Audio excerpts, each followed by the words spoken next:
जय हिंद। आप सभी को पंडित एकेडमी में बहुत बहुत स्वागत करता हूं। आज के इस वीडियो के माध्यम से हम लोग इतिहास के सभी इम्पोर्टेंट टॉपिक वन लाइनियर के रूप में कवर करने वाले हैं। ये सभी एग्जाम के लिए बहुत इम्पोर्टेंट है।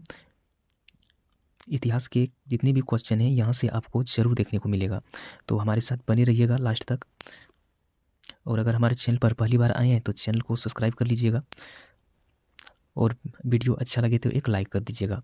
अगर इतिहास आप पहली बार पढ़ रहे हैं तो ये वीडियो आपको बहुत ज़्यादा हेल्पफुल होने वाला है। और अगर आप रिवीजन के तौर पर पढ़ रहे हैं तो सीधा रिवीजन करने की कोई ज़रूरत नहीं पड़ेगा, सीधा एक एक बार इसको पढ़ते जाइए, इसमें आपको सारा कुछ समझ में आ जाएगा। और फिर भी अगर पढ़ना चाहते हैं तो मैं इसका टेलीग्राम पे इसका PDF डाल दिया हूँ, वहाँ से जाके इसको डाउनलोड करके एक बार एग्ज़ाम से पहले इसको पढ़ लीजिएगा। तो वीडियो को शुरू करते हैं। जैसे कि जानते हैं इतिहास का जनक हेरोडेटस है जी, इसने ही हिस्टोरिका नामक पुस्तक लिखी थी। अब है पूर्वैतिहासिक काल, वह काल जिसके लिए कोई लिखित सामग्री उपलब्ध नहीं है और जिसमें मानव का जीवन अपेक्षाकृत पूर्णतः सभ्य नहीं था, तो उसको पूर्वैतिहासिक काल कहते हैं। इस काल के 3 भाग में विभाजित किया गया। पूर्वैतिहासिक काल को 3 भागों में विभाजित किया गया है। पहला भाग जो है ये पूरा पाषाण काल है। ये पूरा पाषाण काल को अज्ञात काल के रूप में भी जाना जाता है। इसको 8000 ईसा पूर्व को माना जाता है। इसको मध्य पाषाण काल 8000 पूर्व ईसा से लेकर 4000 ईसा पूर्व तक उसको माना गया है, मध्य पाषाण काल। नव पाषाण काल जो है ये 4000 ईसा पूर्व से 2500 ईसा पूर्व तक को माना गया है।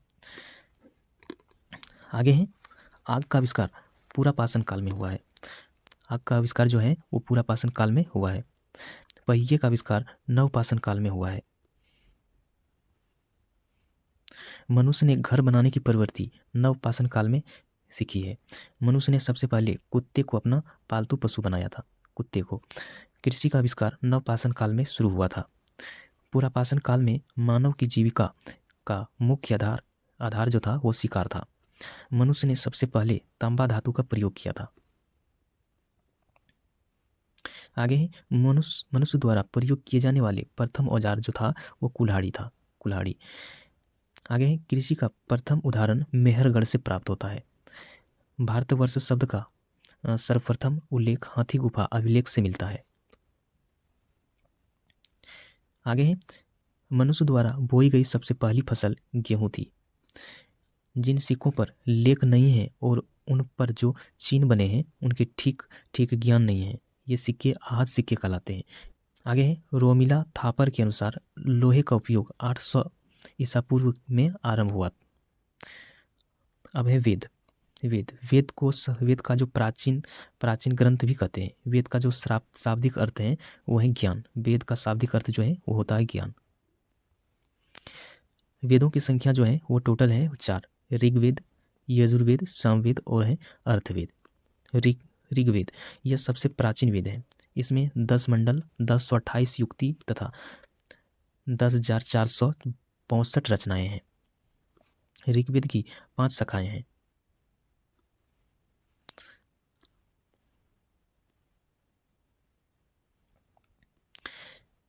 आगे है देवता सोम का उल्लेख 9वें मंडल में है। ऋग्वेद में 21 नदियों का जिक्र मिलती है। गायत्री मंत्र जिसकी रचना विश्वामित्र ने की थी, इसका उल्लेख 3रे मंडल में है। गायत्री मंत्र का उल्लेख ऋग्वेद में है तथा यह सावित्री को समर्पित है। आगे है ऋग्वेद के 7वें मंडल में राजा सुदास तथा 10 अन्य राजाओं के बीच युद्ध का वर्णन है। इस युद्ध में राजा सुदास की जीत हुई तथा यह युद्ध परुशनी नदी पर लड़ा गया था। आगे है अजुर्वेद। यह वेद गद्य व पद दोनों में लिखा गया। इसका 2 भेद हैं। इसका 2 भेद कौन कौन से हैं? यह कृष्ण अजुर्वेद और शुक्ल अजुर्वेद। सामवेद, इस वेद में संगीत की जानकारी मिलती है, इसलिए इसे भारतीय संगीत का जनक कहते हैं। सामवेद में कुल 1549 रचनाएं हैं। इसमें मात्र 78 ही नई है, शेष ऋग्वेद से लिया गया है। अर्थवेद,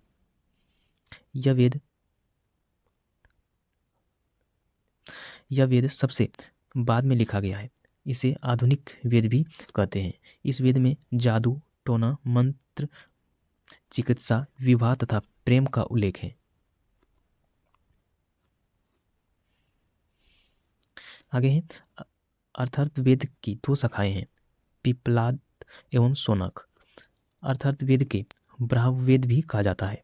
इसमें यह बताया गया है कि सभी सभा तथा समिति प्रजापति के दो पुत्रियां हैं। वेदांगों की कुल संख्या 6 है। यह शिक्षा, ज्योतिषी, कल्प, निरुक्त, व्याकरण और छंद हैं।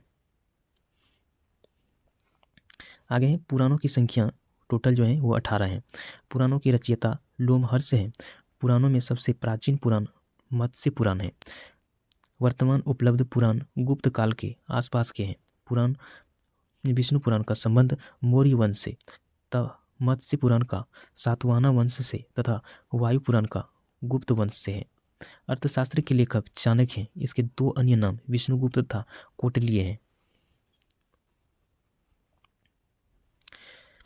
अर्थशास्त्र का राजनीतिक शास्त्र है। अर्थशास्त्र एक राजनीतिक शास्त्र है। इसमें मौर्यकालीन इतिहास की जानकारी है। राजतरंगिणी पुस्तक का लेखक कल्हण है। इस पुस्तक में कश्मीर के राजाओं का इतिहास है। आगे है अष्टाध्यायी पुस्तक का लेखक मन्नी है। यह संस्कृत व्याकरण की पुस्तक है। इससे प्राचीन समृद्धि मनु समृद्धि है। इसके लेखक मनु हैं। जैन साहित्य को आगम कहा जाता है। जैन धर्म का प्रारंभिक इतिहास कल्पसूत्र नामक पुस्तक में है। यह भद्रबहु ने लिखी है। जातक कथाएं बौद्ध धर्म से संबंधित हैं। इसमें महात्मा बुद्ध के पुनर्जन्म की कहानियां हैं। आगे है भारत का सबसे प्राचीन नगर मोहनजोदड़ो था, जिसे मृतकों का टीला कहा जाता है। असम में पाए जाने वाले गिब्बन भारत का एकमात्र कपि है। अब है सिंधु घाटी सभ्यता या हड़प्पा सभ्यता। अब इसको हम लोग कवर करने वाले हैं। अगर वीडियो को लाइक नहीं किए हैं तो एक लाइक कर दीजिएगा। सिंधु घाटी सभ्यता का काल 2500 ईसा पूर्व से 1750 ईसा पूर्व तक को माना गया है। हड़प्पा टीले का सर्वप्रथम उल्लेख 1826 ईस्वी में चार्ल्स रैमसन द्वारा किया गया। हड़प्पा संस्कृति को कांस्य युगीन सभ्यता भी कहते हैं। इन लोगों को तांबे में टीन मिलाकर कांस्य बनाने की विधि आती थी। सिंधु सभ्यता की खोज राय बहादुर दयाराम साहनी ने की थी। इस सभ्यता के मुख्य निवासी द्रविड़ थे तथा भूमध्य सागरीय थे। यह एक नगरीय सभ्यता थी।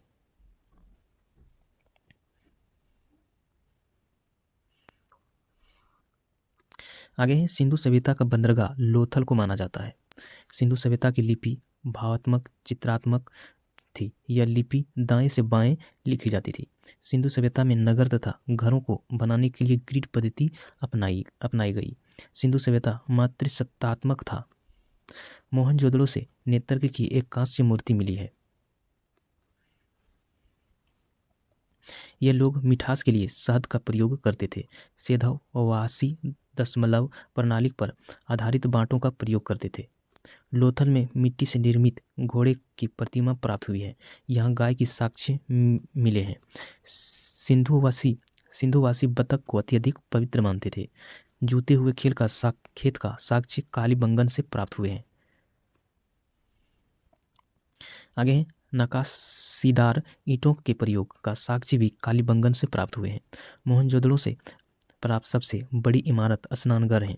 इनकी मुख्य फसल गेहूं, जौ थी और यह सूती एवं ऊनी वस्त्रों का प्रयोग करते थे। आगे हैं अग्निकुंड लोथल तथा कालीबंगन से प्राप्त हुए हैं। कालीबंगन का अर्थ है काली चूड़ियाँ। आगे हैं मनके बनाने का कारखाना लोथल तथा चुहद्दड़ो से प्राप्त हुए हैं। चावल के साक्ष्य लोथल से प्राप्त हुए हैं। आगे हड़प्पा की मोहरों पर एक सींग वाले पशु का चित्र मिलता है। यह मोहरें स्टेलाइट धातु से बनी थी। आगे सिंधु सभ्यता के लोग मातृ देवी का पूजा करते थे और पशु के कुब्बड़ वाले सांड को पूजा करते थे। ये लोग सूती तथा ऊनी वस्त्रों का प्रयोग करते थे तथा मनोरंजन के लिए ये लोग मछली पकड़ना, शिकार करना, पशु पंछी को आपस में लड़ाना तथा पासा खेलने का प्रयोग करते थे। इनका तलवार का ज्ञान नहीं था और आग में पकी हुई मिट्टी को टेरिकोटा कहा जाता था।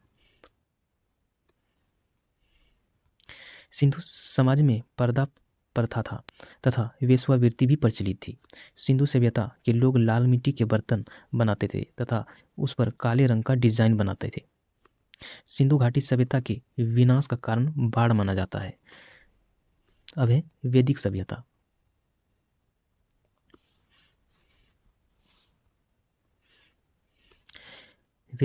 वैदिक काल के दो भागों में विभाजित किया जाता है। एक ऋग्वैदिक काल, जिसको 1500 से लेकर 1000 ईसा पूर्व तक इसको माना गया है, और उधर वैदिक काल 1000 से 600 ईसा पूर्व तक इसको माना गया है। मैक्स मूलर ने बताया, आर्य भारत में मध्य एशिया यानी ईरान से आए थे और भारत में सर्वप्रथम पंजाब तथा अफगानिस्तान में बसे।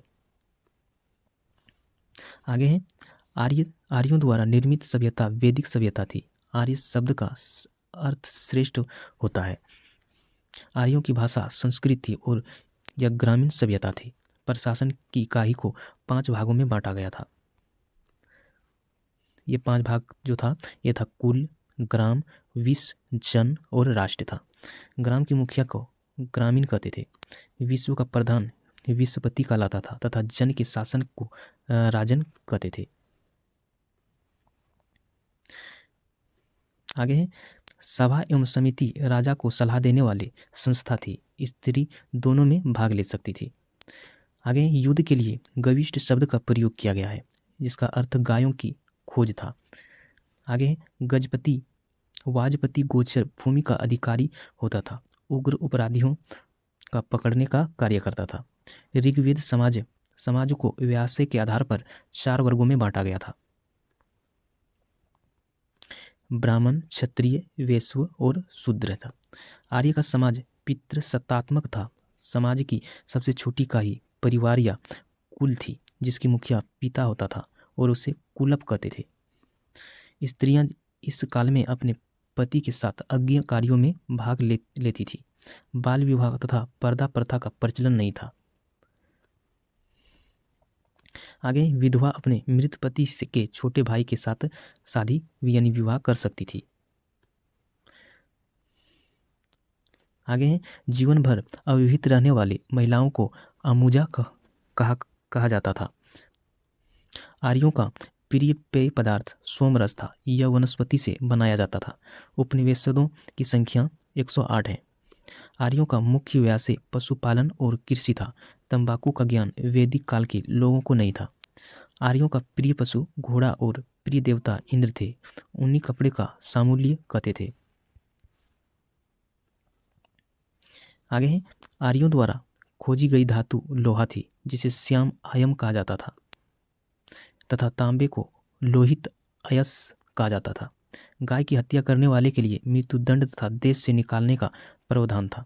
ऋग्वेद में उल्लिखित सभी नदियों में सरस्वती नदी को सबसे महत्वपूर्ण तथा पवित्र माना गया है। ऋग्वेद में गंगा नदी का उल्लेख 1 बार तथा यमुना नदी का उल्लेख 3 बार हुआ है। इसमें सिंधु नदी का उल्लेख सबसे अधिक बार हुआ है।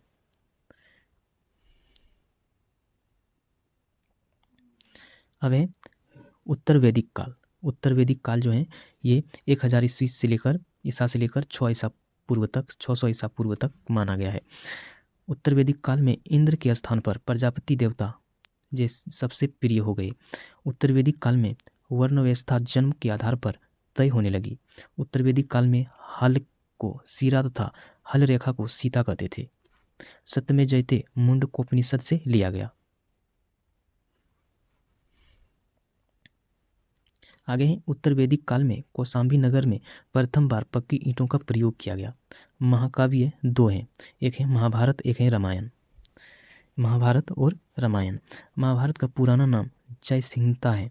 महाभारत विश्व का सबसे बड़ा महाकाव्य है। गोत्र नामक संस्था का जन्म भी उत्तर वैदिक काल में हुआ है। अब है जैन धर्म। जैन धर्म का संस्थापक तथा प्रथम तीर्थकार ऋषभदेव था। जैन धर्म 29वें तीर्थकार पार्श्वनाथ थे, जो काशी के राजा अश्वसेन के पुत्र थे। महावीर स्वामी जैन धर्म के 24वें तथा अंतिम तीर्थकार थे। महावीर स्वामी का जन्म 540 ईसा में कुंडग्राम वैशाली में हुआ था। इनका पिता का नाम सिद्धार्थ था, जो क्यात्रक कुल के सरदार थे, और माता का नाम त्रिशला देवी थी। वह लिच्छावी राजा के चेतक की बहन थी। आगे है महावीर स्वामी के पत्नी का नाम यशोदा तथा पुत्री का नाम प्रियदर्शनी था। महावीर स्वामी के बचपन का नाम वर्धमान था। महावीर स्वामी ने 30 वर्षों की आयु में माता पिता की मृत्यु के पश्चात अपने बड़े भाई निंदवर्धन से अनुमति लेकर सन्यासी जीवन को स्वीकारा।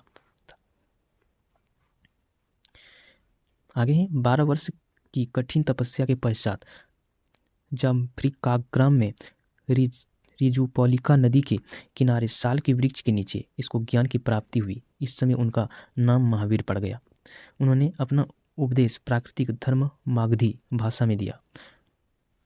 महावीर को अनुयायी को निगर्ध कहा गया। महावीर को के प्रथम अनुयायी उनके दामाद जमील था। प्रथम जैन भिक्षुनी चंपा थी। आगे महावीर ने अपने शिष्यों को 11 गंधारों में विभाजित किया था। जैन धर्म का सबसे बड़ा केंद्र चंपा नगरी था।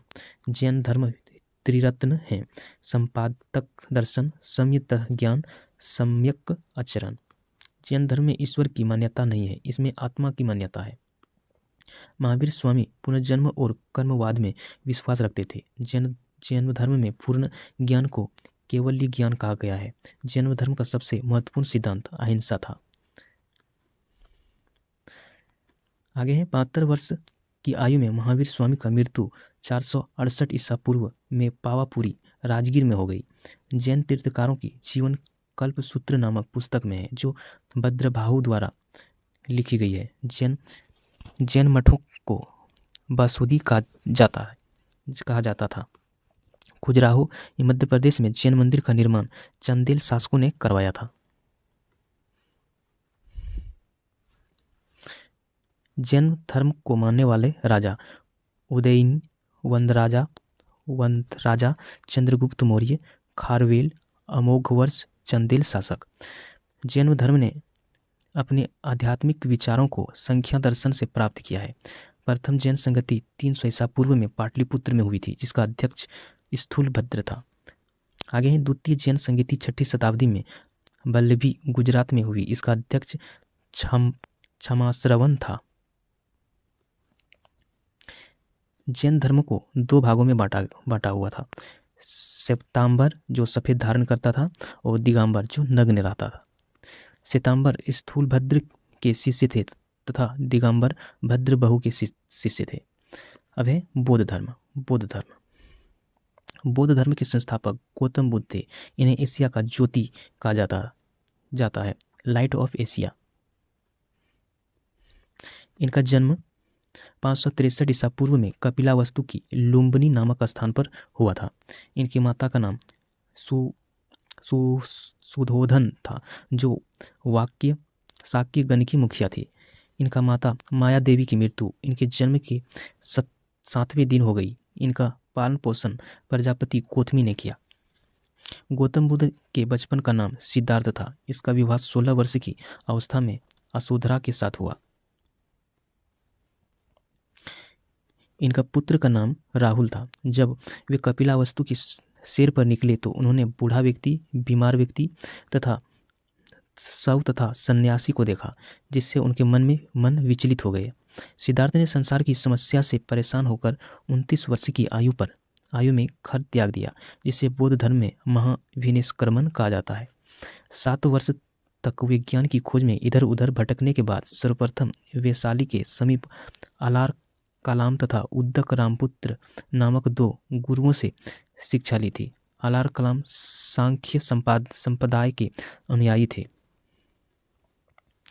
6 वर्ष की कठिन तपस्या के पश्चात उनके वैशाख पूर्णिमा की रात निरंजन फाल्गु या पुनपुन नदी के किनारे पीपल के वृक्ष के नीचे ज्ञान की प्राप्ति हुई। उन्होंने अपना प्रथम उपदेश सारनाथ में दिया, जिसे बौद्ध ग्रंथों में धर्मचक्र प्रवर्तन नाम से जाना जाता है। महात्मा बुद्ध ने तपस्या एवं कालिपिक नामक 2 सूत्रों का बौद्ध धर्म का सर्वप्रथम अनुयायी बताया।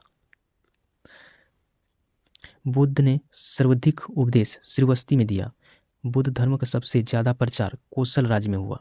बुद्ध के 5 प्रिय शिष्य अनिरुद्ध, आनंद, उपाली, सारीपुत्र था तथा मोगलियान थे। बुद्ध के प्रसिद्ध अनुयायी शासक बिंबिसार, प्रसेनजीत तथा उदयन थे। बुद्ध अपना प्रचार करते हुए मल्लों की राजधानी पावा पहुंचे, जहां वे एक लाहौर की अमरा वाटिका में ठहरे। उसने बुद्ध के खाने में कुछ दे दिया, जिससे उन्हें रक्तस्राव हो गया और भयानक पीड़ा उत्पन्न हुई। फिर वे कुशीनगर पहुंचे। वहां 483 ईस्वी पूर्व में 80 वर्ष की अवस्था में उन्होंने शरीर त्याग दिया। उसे बौद्ध ग्रंथों में महापरिनिर्वाण कहा जाता है। बौद्ध धर्म के त्रिरत्न हैं बुद्ध, धम्म तथा संघ। बौद्ध शिक्षाओं के निवास स्थान को, विहार तथा पूजा स्थल को चैत्य कहा जाता है। चतुर्थ बौद्ध संगीत के बाद बौद्ध धर्म दो भागों हीनयान तथा महायान में विभाजित किया गया। महात्मा बुद्ध के ज्ञान प्राप्त करने को बौद्ध धर्म के संबोधित कहा जाता है। आगे है बौद्ध संहिता के 3 पिटक, सुत्त पिटक, विनय पिटक तथा अभिधम्म पिटक है। अपना प्रिय शिष्य आनंद को आग्रह पर बुद्ध ने वैशाली संघ में स्त्रियों के प्रवेश को अनुमति दी। आजीविक संप्रदाय की स्थापना मखुली पुत्र गोसाल ने की थी। यह संप्रदाय बुद्ध के समकालीन था। बौद्ध धर्म की पवित्र दिशा दक्षिण थी। बौद्ध धर्म की प्रचार पाली भाषा में किया गया था। बौद्ध ग्रंथों में संस्कृत की प्रयोग अभिधम्म पिटक से प्रारंभ होता है। बौद्ध धर्म के अनुसार इच्छा सब कष्टों का कारण है। निर्माण बौद्ध धर्म का परम लक्ष्य है, जिसका अर्थ है दीपक का बुझा जाना, अर्थात जीवन मरण चक्र से मुक्त हो जाना। बुद्ध अनाथवादी थे, पर पुनर्जन्म में विश्वास करते थे। कालांतर में महायान संप्रदाय 2 भागों में बांटा हुआ, शून्यवाद और विज्ञानवाद। शून्यवाद के प्रवर्तक नागार्जुन थे।